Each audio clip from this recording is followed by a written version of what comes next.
திராவிட முன்னேற்றக் கழகம் தலைமையிலான கூட்டணி எந்த அளவுக்கு மக்கள் செல்வாக்கை பெற்றிருக்கிறது என்பதை கடந்த முறை நாடாளுமன்ற உறுப்பினர் மணி அவர்களின் இல்ல திருமணத்தில் பேசும்போது நான் சுட்டிக்காட்டினேன். அந்த தொகுதியில் நாம் பெற்ற வெற்றி ஒரு மகத்தான வெற்றி. நடைபெறவிருக்கிற சட்டமன்ற பொதுத் தேர்தலில் அந்த வெற்றியை மேலும் நாம் உறுதி செய்ய வேண்டும்.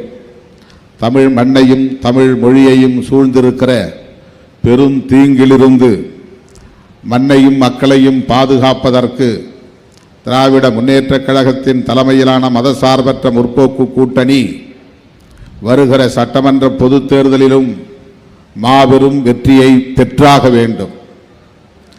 அந்த வெற்றி உறுதிப்படுத்தப்பட்ட ஒன்றுதான் என்றாலும் அதை இடறுவதற்கு பலரும் சதி செய்து கொண்டிருக்கிறார்கள். திராவிட இயக்கமும் இடதுசாரி இயக்கங்களும் புரட்சியாளர் அம்பேத்கரின் கொள்கைகளை தாங்கி இயங்கிக் கொண்டிருக்கிற விடுதலை சிறுத்தைகள் உள்ளிட்ட அம்பேத்கர் இயக்கங்களும் அந்த சதி கும்பலுக்கு எதிராக ஒருங்கிணைந்து போராடி வருகிறோம் என்பதை நாடு அறியும். ஆனாலும் அவற்றையெல்லாம் மீறி தமிழ்நாட்டில் நாங்கள் வெற்றி பெறுவோம் என்று நாடாளுமன்றத்தில் மக்களவையில் அமித்ஷா முழங்குகிறார். எந்த அடிப்படையில், ஆதாரத்தின் அடிப்படையில் அவர் இப்படி சொல்லுகிறார் என்பதை நாம் எண்ணி பார்க்க வேண்டும். பொருட்படுத்தாமல் கடந்து போய்விட முடியாது. பீகாரிலே அவர்கள் சொல்லி வைத்ததைப் போல அங்கே ஆட்சியை கைப்பற்றியிருக்கிறார்கள். கேரளாவிலே இப்போது திருவனந்தபுரத்தில் மாநகராட்சியை கைப்பற்றியிருக்கிறார்கள். கேரளாவில் இப்படி ஒரு பின்னடைவு இடதுசாரி இயக்கங்களுக்கும் காங்கிரஸ் பேர் இயக்கத்திற்கும் ஏற்படும் என்று நாம் எதிர்பார்க்கவில்லை. இப்போது அமித்ஷா முழங்குகிறார், எந்த ஆதாரமும் இல்லை, கட்சி கட்டமைப்பு இல்லை, வாக்குச்சாவடிகளில் உட்கார்ந்து வேலை செய்வதற்கு அவர்களுக்கு வாக்குச்சாவடி முகவர்கள் கூட இல்லை. ஆனாலும் சொல்லுகிறார் தமிழ்நாட்டில் ஆட்சியை கைப்பற்றுவோம் என்று. ஆகவே அவர்கள் பீகாரிலே கையாண்ட வாக்கு திருட்டு என்கிற உத்தியை தமிழ்நாட்டிலும் கையாளுவதற்கு முயற்சிக்கிறார்கள் என்பதை நம்மால் உணர முடிகிறது. மேற்கு வங்கத்திலும் நாங்கள் தான் வெற்றி பெறுவோம் என்று சொல்லுகிறார். ஆனால் நமக்கு ஒரு நம்பிக்கை இருக்கிறது. திராவிட முன்னேற்றக் கழகம் தமிழ்நாட்டில் உள்ள எல்லா வாக்குச்சாவடிகளிலும் ஏற்கனவே வாக்குச்சாவடி பணிக்குழுவை நியமித்து விட்டது, வாக்குச்சாவடி முகவர்களை நியமித்து விட்டது. இதுபோன்ற ஒரு கட்டமைப்புள்ள தேர்தல் அரசியலில் ஈடுபாடு கொண்ட ஒரு கட்சி இந்தியாவிலேயே இல்லை என்று சொல்லக்கூடிய அளவுக்கு திராவிட முன்னேற்றக் கழகம் அனைத்து வாக்குச்சாவடிகளிலும் கட்டமைப்பு வசதிகளை கொண்டிருக்கிறது என்பதுதான் நமக்குள்ள ஒரே நம்பிக்கை. வேறு எந்த இயக்கத்திற்கும் அப்படி ஒரு கட்டமைப்பு இல்லை என்பதுதான் யதார்த்தமான உண்மை. ஆனாலும் அவற்றையும் தாண்டி நம் வெற்றியை இடறுவதற்கு, தடுப்பதற்கு அவர்கள் பெருமுயற்சியை மேற்கொள்ளலாம். கடந்த காலங்களில் அவற்றை எவ்வாறு நம்முடைய மாண்புமிகு முதலமைச்சர் அவர்கள் முறியடித்து காட்டினார் என்பதை நாம் அறிவோம்.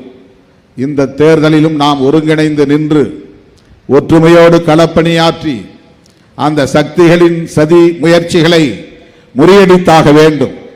திருப்பரங்குன்றத்திலே தீபம் ஏற்றுகிறோம் என்கிற பெயரில் சர்வே எல்லைக்கல்லிலே போய் இதுதான் தீபம் ஏற்றுவதற்கான தூண் என்று காட்டி நீதித்துறையையும் வளைத்து போட்டு தங்களுக்கு சாதகமாக ஒரு தீர்ப்பையும் வாங்கி தலைமைச் செயலாளர், காவல்துறை தலைமை இயக்குனர், இந்திய அரசின் உள்துறை செயலாளர் போன்றவர்கள் எல்லாம் வந்து கோர்ட்டில் ஆஜராக வேண்டும் என்று ஆணையிடக்கூடிய அளவுக்கு நீதித்துறையை அவர்கள் வளைத்து போட்டு வைத்திருக்கிறார்கள். ஆனால் என்ன ஆணை போட்டாலும் கூட நாங்கள் நீதியின் பக்கம்தான் நிற்போம், நியாயத்தின் பக்கம்தான் நிற்போம் என்று துணிச்சலாக இந்த ஆட்சி நிர்வாகத்தை நடத்தி வருகிறவர் நம்முடைய அண்ணன் தளபதி அவர்கள். அவர்களுடைய இந்த பூச்சாண்டிகளுக்கு அச்சப்படாமல் மிகுந்த துணிச்சலோடு களமாடி வருகிறார்.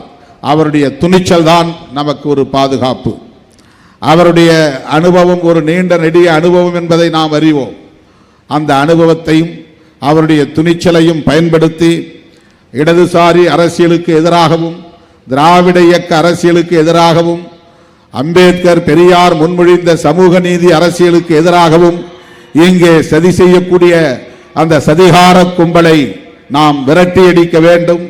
இந்த மண்ணில் அவர்களுக்கு இடமில்லை என்று சொல்ல வேண்டும். ஒரு அமைச்சர் வெளிப்படையாக சொல்லுகிறார், தமிழ்நாடு தான் தனித்து சனாதன தர்மத்தை எதிர்க்கிற ஒரே மாநிலமாக இருக்கிறது என்று சொல்லுகிறார். இந்தியாவில் எத்தனை மாநிலங்கள் இருந்தாலும் தமிழ்நாடு தனித்த அடையாளத்தோடு இயங்குவதற்கு பெரியாரின் அரசியல் தான் காரணம் என்பதை நாம் அறிவோம். அந்த தனித்துவத்தை பாதுகாக்க, அந்த தனித்துவத்தை மூலம் தமிழ்நாட்டை பாதுகாக்க, தமிழ்நாட்டின் மூலம் இந்திய மண்ணை பாதுகாக்க, அரசமைப்பு சட்டத்தை பாதுகாக்க நம்முடைய தளபதி அவர்களால் முடியும். அந்த நம்பிக்கையோடு நாம் தேர்தல் களத்தை எதிர்கொள்வோம். தருமபுரியில் மொத்த தொகுதிகளிலும் திமுக கூட்டணியே வெற்றி என்று சொல்லக்கூடிய வகையில் நாம் ஒருங்கிணைந்து களப்பணி ஆற்றுவோம். திராவிட முன்னேற்ற கழகமும் தோழமை கட்சிகளும் முன்னெடுக்கக்கூடிய அனைத்து முயற்சிகளுக்கும் விடுதலை சிறுத்தைகள், என் உயிரின் உயிரான விடுதலை சிறுத்தைகள் களத்திலே உற்ற துணையாக இருப்பார்கள் என்பதை சொல்லி, திராவிட இயக்கத்தின் அரசியல் திராவிட முன்னேற்ற கழகத்திற்கு மட்டுமல்ல, ஒட்டுமொத்த விளிம்பு நிலை மக்களுக்குமான அரசியல், இடதுசாரி அரசியல் கம்யூனிஸ்ட் கட்சிகளுக்கு மட்டுமல்ல, ஒட்டுமொத்த உழைக்கும் மக்களுக்குமான அரசியல், சமூக நீதி அரசியல் என்பது அம்பேத்கர் இயக்கங்களுக்கும் விடுதலை சிறுத்தைகளுக்கு மட்டுமல்ல, அனைத்து தரப்பு விளிம்பு நிலை மக்களுக்குமான அரசியல். ஆகவே நாம் அனைவரும் ஒருங்கிணைந்து நின்றால்தான் இந்த சதிகார கும்பலின் அரசியலை முறியடிக்க முடியும், தமிழ்நாட்டில் வேரூன்றுவதை தடுத்து நிறுத்த முடியும் என்பதை இந்த நேரத்திலே சொல்லி, அந்த களத்தில் அண்ணன் பழனியப்பன் போன்றவர்களும் நம்மோடு கைகோர்த்து நிற்பது நமக்கு மகிழ்ச்சி அளிக்கிறது. அவருடைய இல்ல திருமணத்தில் பங்கேற்று மணமக்களை வாழ்த்துவதில் மீண்டும் எனது மகிழ்ச்சியை பதிவு செய்து இந்த வாய்ப்புக்கு நன்றி கூறி விடைபெறுகிறேன். நன்றி, வணக்கம்.